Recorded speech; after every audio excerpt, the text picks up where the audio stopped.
Assalamualaikum warahmatullahi wabarakatuh.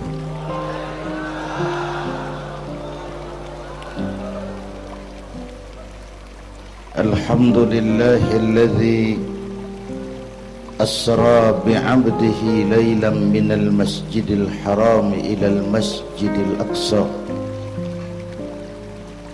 Wassalatu wassalamu ala Sayyidina Muhammadin wa ala alihi wa ashabihi ahli sidqi wa tuqa, amma ba'du.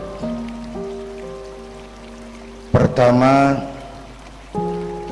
Isra dan Mi'raj adalah peristiwa besar yang hanya bisa diterima dengan iman.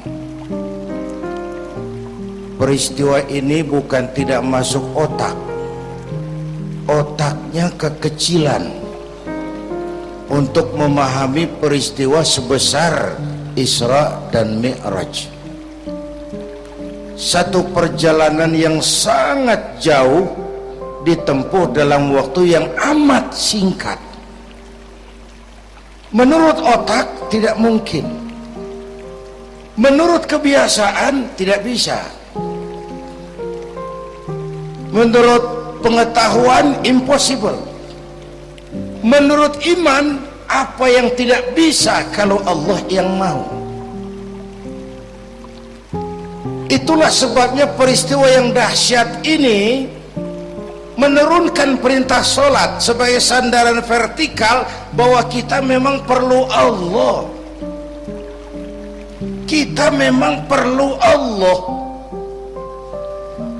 Itu sebabnya tempo hari lewat TV saya katakan hidup yang paling tenang itu hidup model tukang parkir.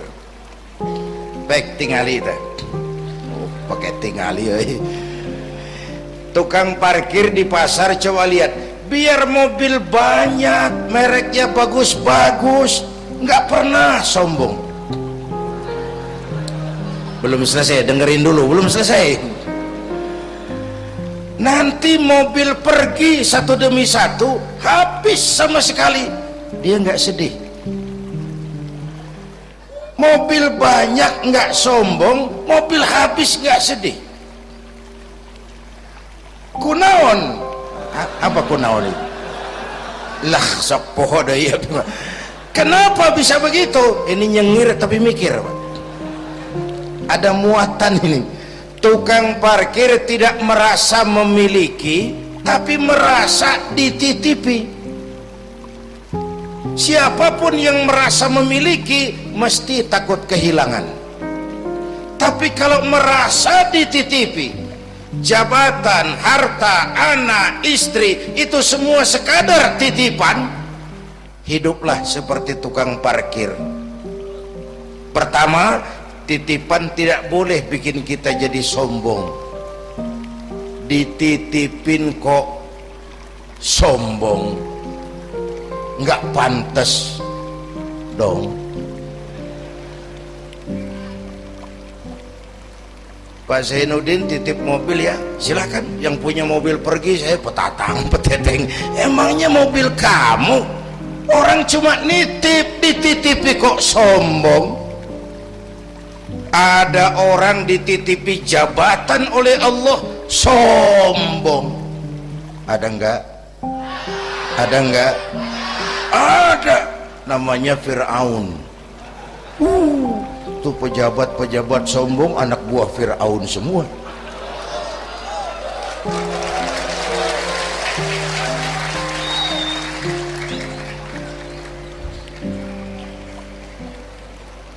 Ada orang dititipi harta oleh Allah jadi orang kaya, sombong. Mentang-mentang kaya sama tetangga nggak mau kenal. Mentang-mentang kaya orang lain kecil semua. Mentang-mentang kaya jalan nggak nginjak tanah. Kuntilanak dititipin kok sombong, nggak pantas dong. Satu. Yang kedua, titipan harus dijaga baik-baik. Kalau tidak dijaga bisa rusak. Kalau rusak, yang nitip marah, yang nitip marah. Pak, saya mau ngaji, titip sepeda motor, silahkan. Selesai pengajian, sepeda motor diambil, kaca spionnya pecah, knalpot hilang, bemper penyok. Marah nggak? Saya kan nitip, kenapa nggak dijaga? Apa bedanya? Allah nitip anak 3 orang di rumah kita, nggak dijaga. Yang satu mabuk, yang satu judi, yang satu ngerampok. Yang nitip marah. Allah nitip harta kepada kita jadi orang kaya supaya bantu pesantren, bangun rumah sakit, bantu yatim, tolong yang lemah, bela yang perlu. Pelitnya 17 setan. Yang nitip marah. Sudah nggak pakai dong. Sekarang yang makro, Allah titip Indonesia. Hai rakyat, ini Indonesia, aku titip, kata Allah. Ini titipan mahal karena ditebus dengan keringat, air mata, darah dan nyawa. Aku titip Indonesia. Ini negara besar, buminya subur, di bawah perut buminya ada gas, minyak, batu bara. Kekayaan negeri ini dikuasai oleh negara, tapi harus digunakan bagi sebesar-besar kemakmuran rakyat. Itu amanat. Disalahgunakan, dikorupsi. Yang nitip ini kan musim din-din ini lagi nggak enak bulan-bulan ini. Nazarudin, Syarifudin, yang ceramah Zainuddin lagi ini.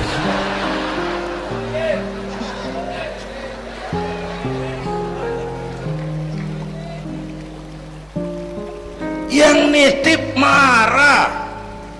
Kalau yang nitip marah, dia suruh makhluknya yang lain negur kita. Makhluknya yang lain diperintah negur kita. Siapa? Merapi, batuk, Bromo muntah, Semeru demam, Anak Krakatau menggigil, angin puting beliung, banjir di mana-mana, gempa, longsor, hujan es. Kebayoran hujan es. Tetangga saya udah nyiapin sirup, mau hujan es. Innalillahi wa inna ilaihi rajiun. Angin teh makhluk, mang. Air makhluk, gunung makhluk. Tidak mungkin makhluk bergerak sendiri. Eta teh Merapi teh demo, mang, demo. Kalau kita rakyat kecil demo, Satpol PP turun. Kalau Merapi demo, siapa yang mau ngademin? Mbah Marijan. Selesai. Mbah Marijan udah kumpul sama Mbah Surip di alam barzah tuh, udah rapat saya dengar. Kata Mbah Surip, tenang saja Mbah Marijan, tak gendong, aman.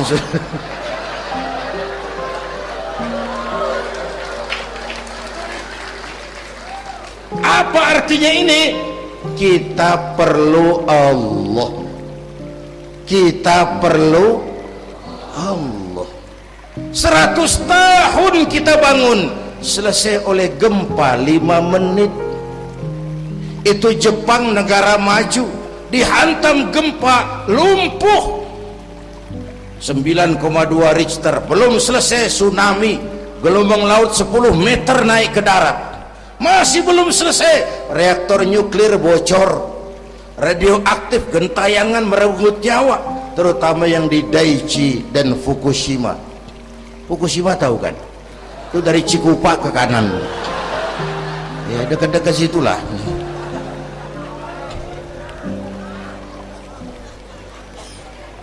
Kita perlu Allah. apa palingan? Hah? Pantesan lah, pantesan orang yang paling bersih hatinya Rasulullah, orang yang paling baik akhlaknya Rasulullah, orang yang sudah dapat jaminan ampun atas segala dosa Rasulullah. Tapi baginda Rasul kalau sholat malam bengkak kakinya karena rajin sujud. Saya perlu Allah, dosa sudah diampuni, akhlak paling baik, hati bersih, tapi kalau sholat malam kakinya bengkak karena rajin sujud. Allahumma sholli alaihi. Saya tahu di pasar Kemis juga banyak yang kakinya bengkak.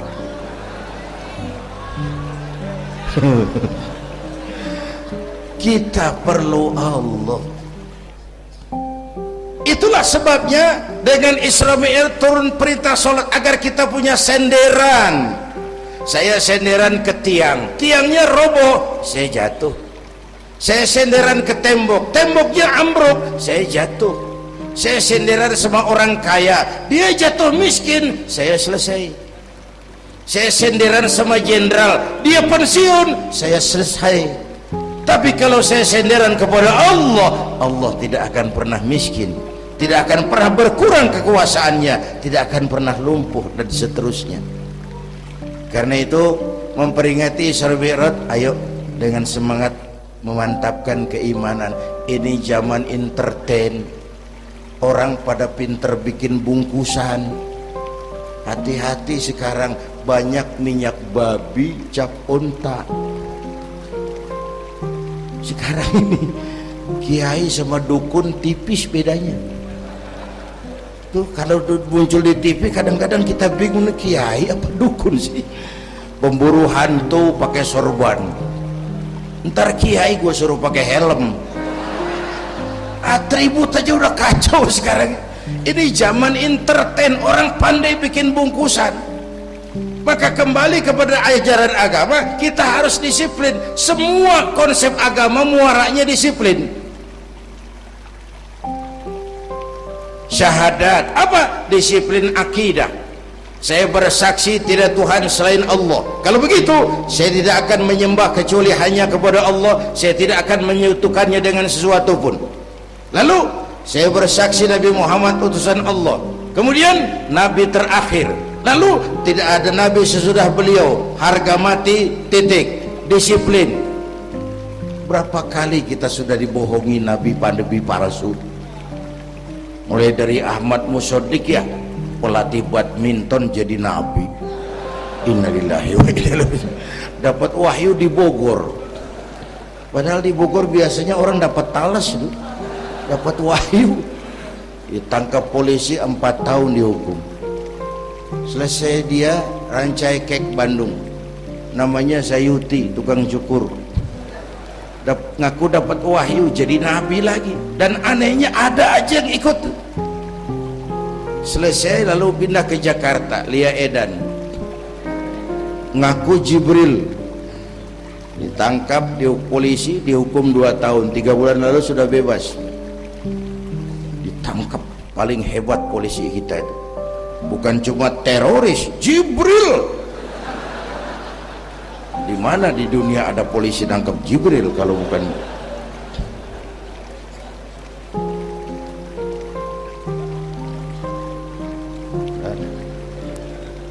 Terakhir yang aneh lagi, menurut catatan Bakor Pakemnya Kementerian Agama RI, antara Cirebon Losari, batas Jawa Tengah Jawa Barat tuh muncul agama baru namanya agama Jasun, agama Jawa Sunda, Jasun.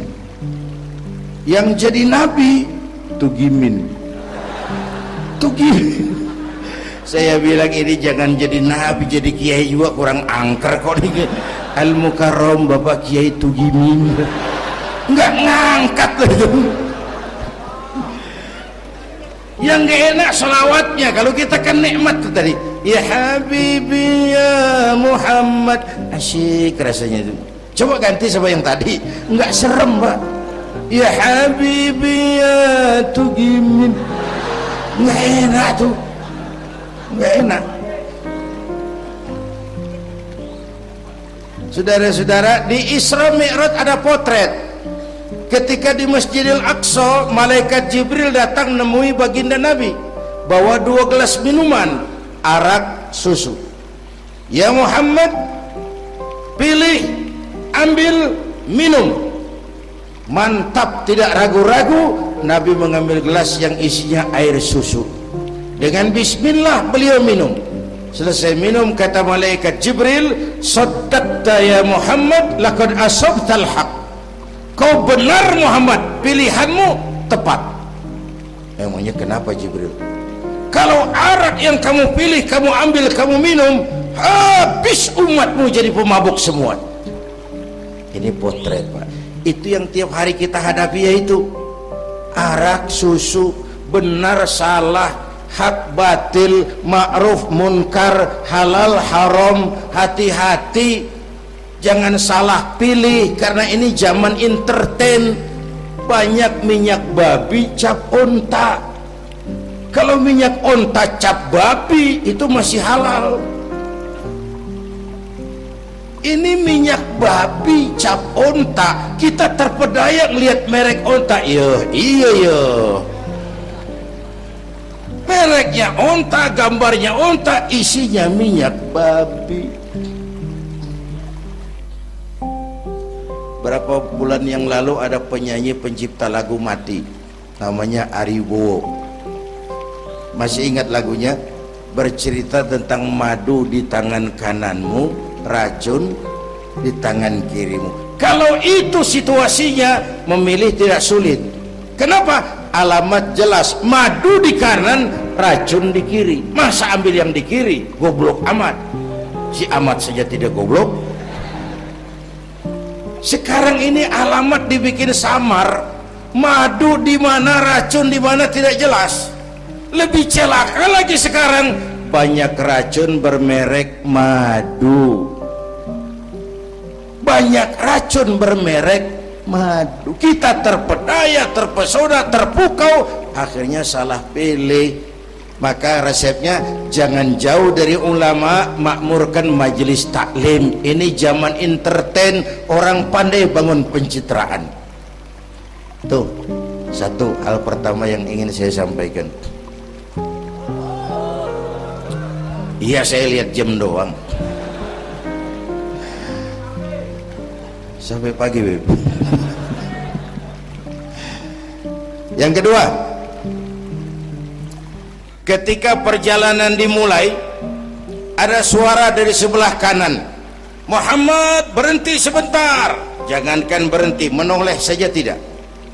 Kanan selamat dari kiri, Muhammad berhenti sebentar, menoleh pun tidak. Kanan kiri selamat dari arah depan. Ada perempuan tua, pakaiannya menyolok, lipstiknya tebal, nenek-nenek pakai blue jean. Muhammad berhenti sebentar, menoleh pun tidak. Sudah lewat, kata malaikat Jibril, untung kamu tidak menoleh Muhammad. Kenapa Jibril? Panggilan kananmu Yahudi, kalau kamu menoleh umatmu cenderung Yahudi. Panggilan kirimu Nasrani, kalau kamu menoleh umatmu gandrung kepada Nasrani. Itu perempuan tua dengan pakaian menyolok, itu dunia Muhammad. Dunia teh sudah tua, tapi karena dipoles, dibangun, dipoles, dibangun, dibangun, dipoles, orang nggak terasa kalau dunia sudah tua. Berebut harta, berebut warisan, sama juga berebut nenek-nenek. Makan habisin. Ini perjalanan, ini pun potret. Panggilan Yahudi, panggilan Nasrani, panggilan dunia, materialisme, hedonisme, berat sekarang ini. Berapa malam lalu saya masuk Serpong. Saya senang lihat Serpong berubah jadi kota satelit. Bangunannya bagus-bagus.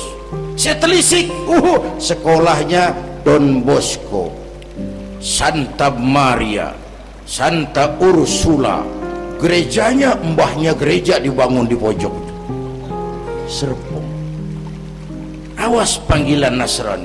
Saya masuk Bekasi, Sukmajaya. Sekolahnya Yayasan Penabur. Mulai dari TK sampai perguruan tinggi. Gerejanya besar. awas panggilan Nasrani. Bahkan di Karawang mereka sudah bangun kuburan mahal. San Diego, ada teman saya pengusaha bikin pesan kuburan 200 meteran itu 5 miliar karena tanahnya berbukit, bergunung, indah, dan malaikatnya rada baik. 5 miliar.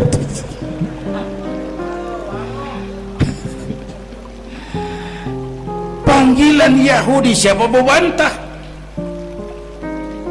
Yahudi itu menguasai ekonomi dunia. Di Amerika itu tidak ada orang bisa masuk gedung putih jadi presiden tanpa dukungan Yahudi. Menentukan. Bahkan roda ekonomi dunia sekarang ini diwarnai oleh Yahudi. Israel itu Amerika kecil. Amerika itu Israel besar. Lalu panggilan Nasrani dengan segala gaya dan dana, dan terakhir panggilan materialisme dunia, panggilan hedonisme, panggilan materialisme. Menghadapi panggilan-panggilan ini, ayo kita umat Islam luruskan saf, rapatkan barisan, jangan jauh dari ulama, makmurkan majelis taklim. Itu yang kedua. Yang ketiga, Haram Aqsa ini perjalanan vertikal katanya. Aqsa Aras ini perjalanan vertikal. Haram Aqsa perjalanan horizontal. Aqsa Aras perjalanan vertikal. Hablum minan nas, hablum minallah. Isra Mi'raj mau ingatkan kita, semua kita perantau di dunia ini. Perantau harus pulang. Orang yang selesai merantau di dunia disebut telah pulang ke rahmatullah. Kenapa pulang? Perantau, nggak boleh netep. Bodoh kalau ada perantau, tahu perantau tapi nggak pernah mikirin pulang. Dan saya mau bilang, orang pulang sebenarnya enak. Ayo contoh beberapa soal etimologis. Waktu SD dulu ada pelajaran yang kita nggak suka, gurunya galak. Pas pelajaran dia pengumuman, bapak guru tidak masuk sekolah, anak-anak boleh pulang. Seneng nggak? Seneng nggak? Kenapa seneng? Karena boleh pulang. Orang pulang seneng. Contoh lagi, Lebaran masyarakat pulang mudik, seneng nggak? Kenapa seneng? Pulang. Orang pulang seneng. Sekarang selesai hidup di dunia, kita pulang kepada Allah, seneng nggak? Ragu-ragu, mau bilang seneng takut besok, gitu. Mestinya seneng dong pulang. Apa yang bikin pulang yang satu itu kok berat? Kelihatannya dua. Pertama, kita ini sering mencintai sesuatu berlebihan, berakar di hati. Datang saat pulang tidak siap menghadapi perpisahan. Ada yang bergantung di sini, pulang jadi berat. Kalau cinta Allah sepenuhnya, cinta alam seperlunya, pulang enak. Yang kedua, bekal nggak cukup, sengsara di jalan, pulang jadi berat. Nggak punya bekal kok pulang, itu nekat. Belum sempet sholat modar, loh kok berani amat nggak punya bekal pulang. Kalau bekal cukup, pulang itu menyenangkan. Karena apa? Itu satu keharusan. Iya, kalau umat-umat terdahulu umurnya relatif panjang. Kalau kita ini mencontoh baginda Rasul, beliau wafat umur 63, 63 itu standar. Kalau mencontoh Nabi, jatah kita 63. Kalau malam ini kita sudah 50 tahun, tinggal 13. Waspada.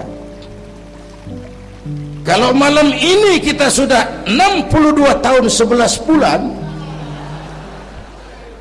udah jangan pakai pantangan, apa aja makan lah Pak, sebulan lagi tuh. Sebulan lagi syukur-syukur dapat bonus. Dan saya bilang mati itu tidak pakai abjad. Kalau pakai abjad bisa nunggu. Mati bang ngacak. Kadang-kadang kakeknya segar bugar, cucunya pahit. Kalau mati pakai abjad enak nunggunya. Tahun ini yang mati A, tahun depan B, tahun berikutnya C, lalu D, terus F, lalu G, lalu H. Saya Z. Repot saya, nggak ada yang ngurus, orang udah habis.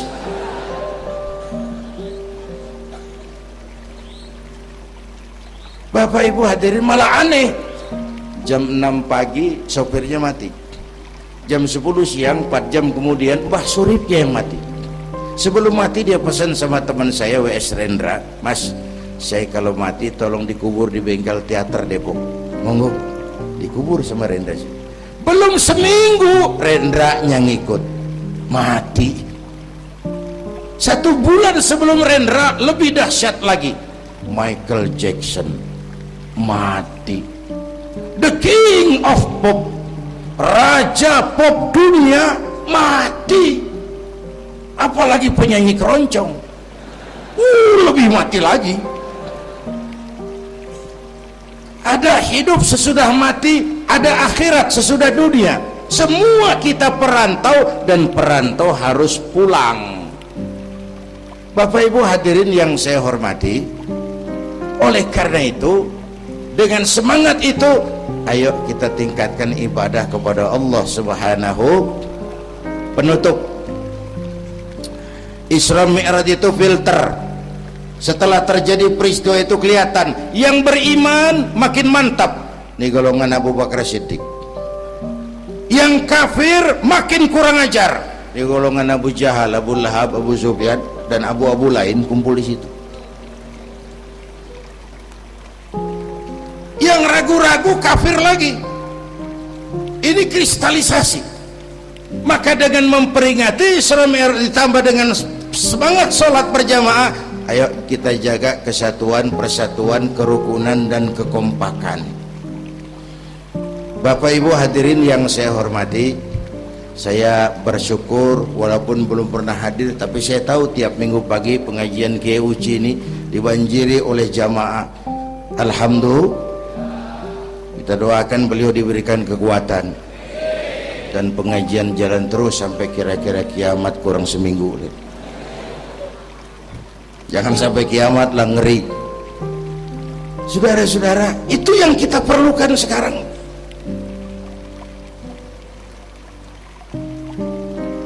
Menjaga semangat kebersamaan seperti diajarkan di masjid ini. Coba tinggali akhlak masjid. Siapapun masuk masjid, copot sendal, buka sepatu. Kenapa? Tidak ada warga kelas 1 di sini. Semua sama di depan Allah. Ini masyarakat yang mau kita bangun. Lurah masuk masjid, buka sepatu rah. Camat masuk masjid, buka sepatu mat. Wali kota masuk masjid, buka sepatu. Ini Pak yang ngomong dia tuh. Sembarangan tak.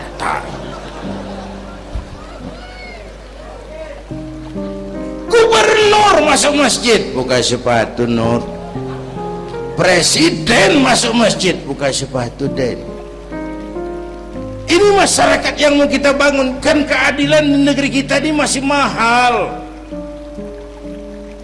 Hukum masih sering seperti pisau, tajam ke bawah, tumpul ke atas. Kalau yang kecil salah, hukum cepat-cepat ditegakkan. Yang besar salah, cicing wae pura-pura tenyaho. Itu yang melukai rasa keadilan. Bapak Ibu hadirin yang saya hormati, itu yang melukai rasa keadilan. Kalau mau lapor kehilangan ayam, itu harus jual kambing. Ingin menang berperkara, jual sapi. Ngurusin ayam hilang kok jual kambing, jual sapi. Itu harga keadilan yang harus kita bayar. Karena itu ke depan belajar dari sejarah, kita bukan cuma perlu pemimpin pinter, tapi juga benar. Malahan lebih baik benar enggak tapi pintar ketimbang pintar tapi enggak benar. capek dibohongi pemimpin yang cuma pinter tapi nggak bener. Disuruh ngurus beras malah nimbun beras, disuruh ngurus laut jadi bajak laut, disuruh ngurus hutan rame-rame jadi orang hutan. Gitu.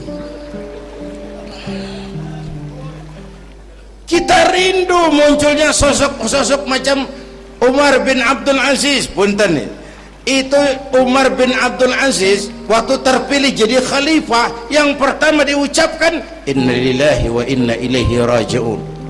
Terpilih jadi presiden bukan alhamdulillah, innalillah. Pagi dilantik, malam pesta. Pesta apa? Dangdut? Enggak, pesta air mata. Di mana? Di mihrab dalam masjid, sujud sambil berlinang air mata.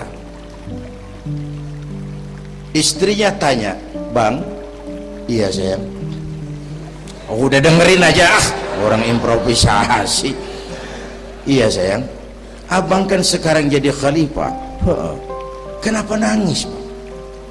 "Itu Fatimah, itu sebabnya saya nangis karena saya dipilih aklamasi secara sebagai khalifah. Setelah jadi pemimpin yang terbayang oleh saya, yatim piatu yang merintih kelaparan, janda-janda tua yang perlu bantuan, rakyat saya yang belum bisa menemukan haknya secara wajar, saya takut saya zalim kepada mereka. Saya nangis mohon pertolongan Allah."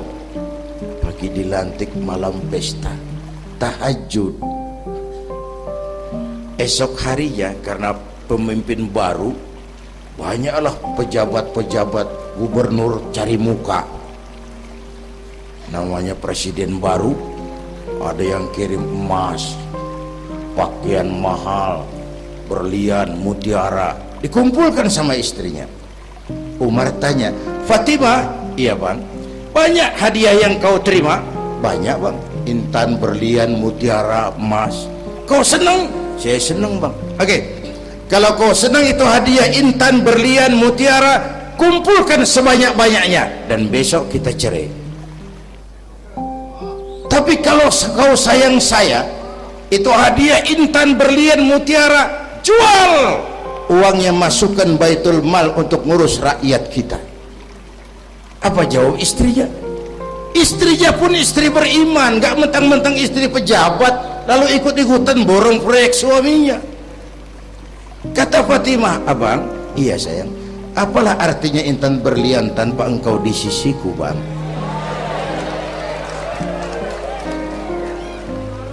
Jual sajalah, jual untuk ngurus kepentingan rakyat.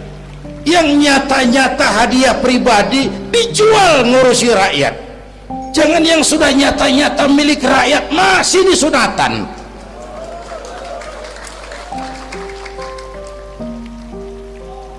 Yang antik lagi, satu malam beliau kerja di kamar pakai lampu templok, nulis. Datang seorang tamu, "Assalamualaikum ya Amirul Mukminin." "Waalaikumsalam."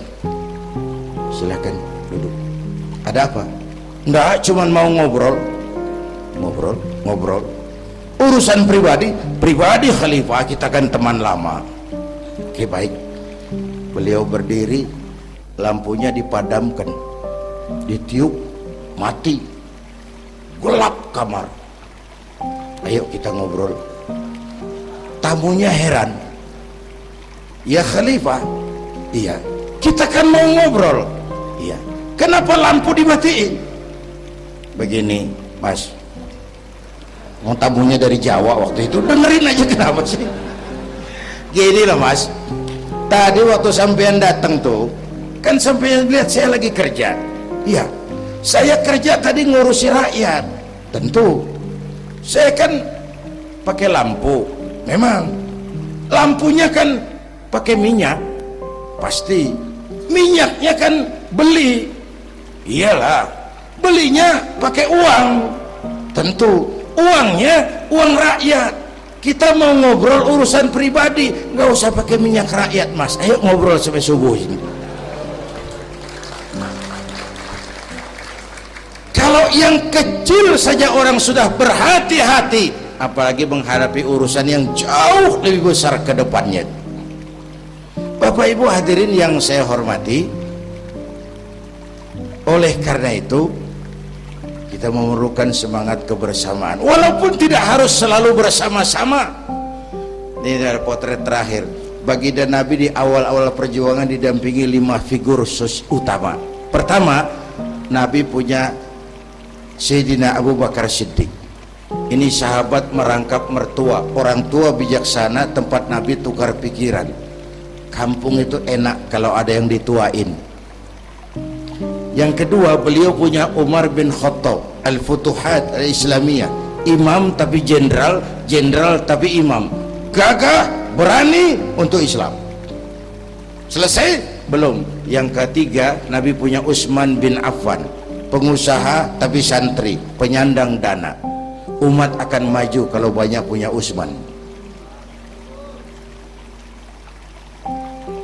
Yang keempat, Nabi punya Ali bin Abi Thalib, tokoh muda tapi intelek. Yang kelima, beliau punya Khadijah binti Khuwailid. 5 figur utama bahu membahu membantu perjuangan Nabi. Begitulah kita berjuang, mesti punya segala hal, mesti punya senjata yang namanya golok, gergaji, pisau, silet, harus punya. Kapan makainya? Lihat lawannya. Yang kamu hadapi apa? Kumis pak, silet turun. Yang kamu hadapi apa? Akar kayu nangka pak, kampak maju. Ini kita sering emosi, nggak para rugu. Yang dihadapin kumis, kampak yang maju. Urusan nggak selesai bibir bongkar.